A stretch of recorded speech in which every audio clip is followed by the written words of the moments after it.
Hai teman-teman, selamat pagi. Apa kabar? Semoga semua dalam keadaan baik-baik saja ya. Kami dari kelompok 4 ingin memaparkan materi kami yang berjudul Motivasi dan Kepemimpinan. Sebelum itu, apakah kalian tahu motivasi? Pengertian motivasi. Menurut Stanley Vance, motivasi adalah perasaan atau keinginan seseorang yang berada dan bekerja pada kondisi tertentu untuk melaksanakan tindakan yang menguntungkan dilihat dari perspektif pribadi dan terutama organisasi. Menurut T. Hani Handoko, motivasi adalah keadaan pribadi seseorang yang mendorong keinginan individu untuk melakukan kegiatan tertentu guna mencapai tujuan. Menurut Robert Dobbin, motivasi adalah kekuatan kompleks yang membuat seseorang berkeinginan untuk memulai dan menjaga kondisi kerja dalam organisasi. Unsur-unsur motivasi. 1. Tujuan. Manusia adalah makhluk bertujuan. Meski tidak ada manusia yang mempunyai tujuan yang benar-benar sama, demikian juga sama halnya dengan organisasi. Idealnya semua organisasional memiliki motivasi tinggi dan ada kesadaran dalam diri mereka bahwa tujuan organisasi adalah bagian dari tugas keorganisasian dan juga tujuan hidupnya. 2. Kekuatan dari dalam diri individu. Manusia adalah insan yang memiliki energi, apakah itu energi fisik, otak, mental, dan spiritual dalam arti luas.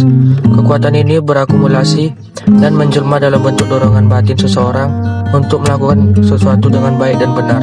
Manusia organisasional bekerja dalam organisasi semata-mata karena rasa terpanggil untuk berbuat tanpa mengingkari ada maksud-maksud yang ingin dicapai dari pekerjaan itu. Perilaku atau perbuatan sehari-hari dari manusia semacam ini berlangsung secara rutin, sengaja dan bersahaja. 3. Keuntungan. Manusia bekerja ingin mendapatkan keuntungan adalah manusiawi. Meski harus dihindari, sikap yang hanya ingin bekerja manakala ada keuntungannya langsung yang akan diperolehnya. Rasa dekat terhadap kebutuhan, keinginan memperoleh imbalan, rasa ingin meningkatkan diri, dan seperangkat keinginan mencari keuntungan adalah sebagian yang tidak terpisahkan dari keseluruhan aktivitas manusia.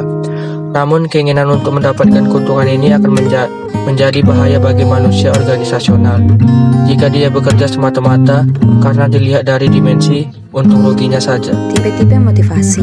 Yang pertama, motivasi positif. Manusia bekerja di dalam organisasi jika dia merasakan bahwa setiap upaya yang dilakukannya akan memberikan keuntungan tertentu. Dengan demikian, motivasi positif merupakan proses pemberian motivasi di mana hal itu diarahkan pada usaha untuk mempengaruhi orang lain agar dia bekerja secara baik dan antusias dengan cara memberikan keuntungan tertentu kepadanya. Yang kedua, motivasi negatif. Motivasi negatif sering dikatakan sebagai motivasi yang bersumber dari rasa takut. Misalnya, jika Anda tidak bekerja, akan muncul rasa takut dikeluarkan, takut tidak diberi gaji, dan takut dijauhi oleh rekan kerja. Motivasi negatif yang berlebihan akan membuat organisasi tidak mampu mencapai tujuan. Personalia organisasi menjadi tidak kreatif, serba takut, dan serba terbatas geraknya. Yang ketiga, motivasi dari dalam. Motivasi dari dalam timbul pada diri pekerja waktu dia menjalankan tugas-tugas atau pekerjaan dan bersumber dari dalam diri pekerja itu sendiri.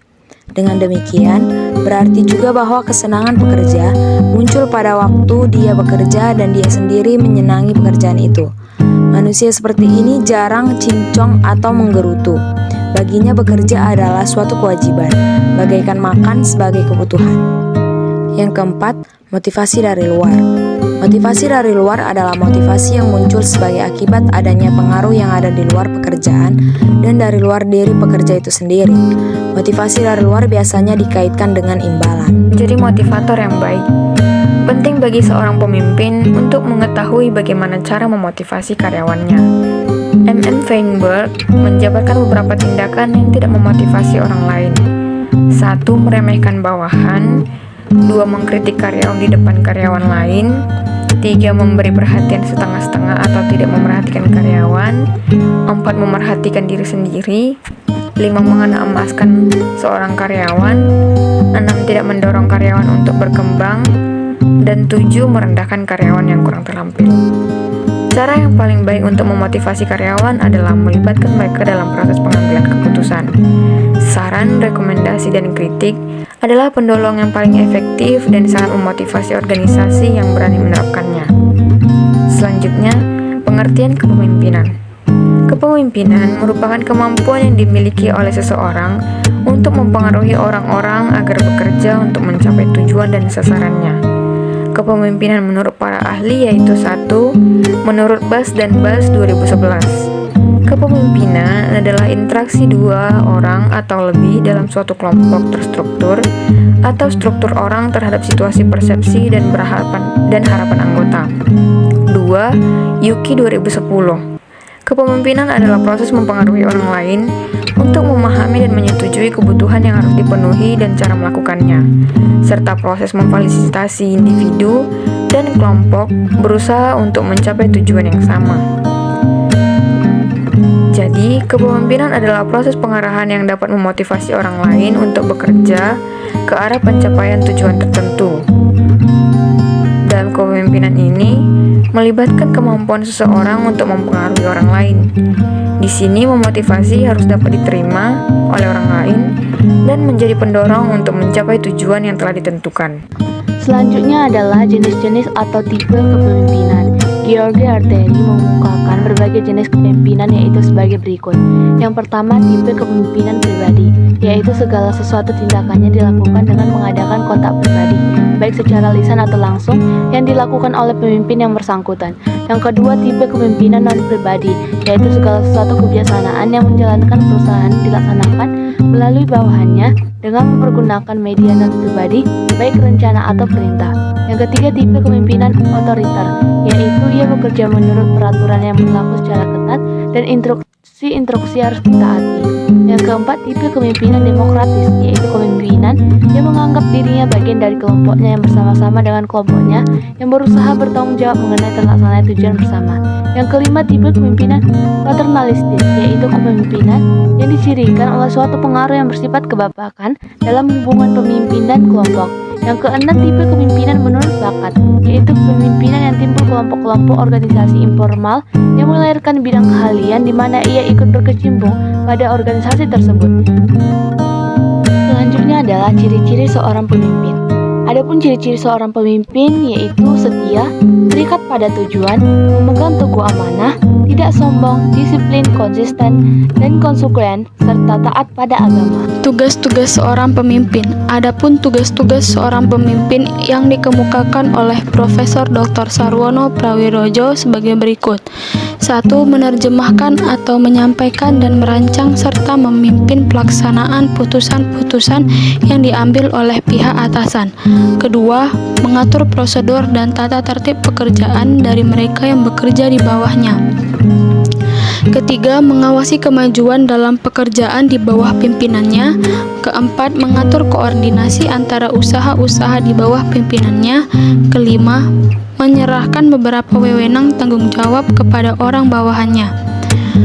Keterampilan kepemimpinan. Ada 3 keterampilan kepemimpinan antara lain. 1. Technical skill. Berarti suatu kemampuan yang dimiliki oleh seseorang pemimpin untuk melaksanakan suatu pekerjaan, walaupun seseorang wirausaha merupakan pemimpin yang dapat menyuruh orang lain mengerjakan suatu pekerjaan, namun dia harus mampu melaksanakan pekerjaan yang dilakukan oleh karyawan. Kedua, human skill, berarti kemampuan untuk bekerja sama dan membangun tim kerja bersama orang lain. Ketiga, conceptual skill atau keterampilan konsep, berarti seorang wirausaha harus mampu berpikir dan mengungkapkan pemikirannya dalam bentuk kerangka kerja dan konsep-konsep lain dalam memudahkan pekerjaan. Kesimpulan dari video pembelajaran kami adalah kepemimpinan mengandung arti kemampuan memotivasi. Kompetensi bawahan antara lain tercermin dari motivasi kerjanya. Dia bekerja disebabkan oleh 2 kemungkinan, yaitu benar-benar terpanggil untuk berbuat atau karena diharuskan untuk melakukan tugas-tugas itu. Banyak faktor yang mempengaruhi motivasi manusia dalam bekerja, antara lain bahwa manusia mempunyai seperangkat kebutuhan, mulai dari kebutuhan yang paling dasar atau biologis, sampai kepada taraf kebutuhan yang paling tinggi, aktualisasi diri. Salah satu faktor yang mempengaruhi motivasi kerja seseorang adalah gaya kepemimpinan. Dengan demikian, kepemimpinan dapat pula berarti kemampuan memberi motivasi kepada bawahan. Sekian video pembelajaran dari kami. Bila ada kekurangan, mohon maaf. Terima kasih.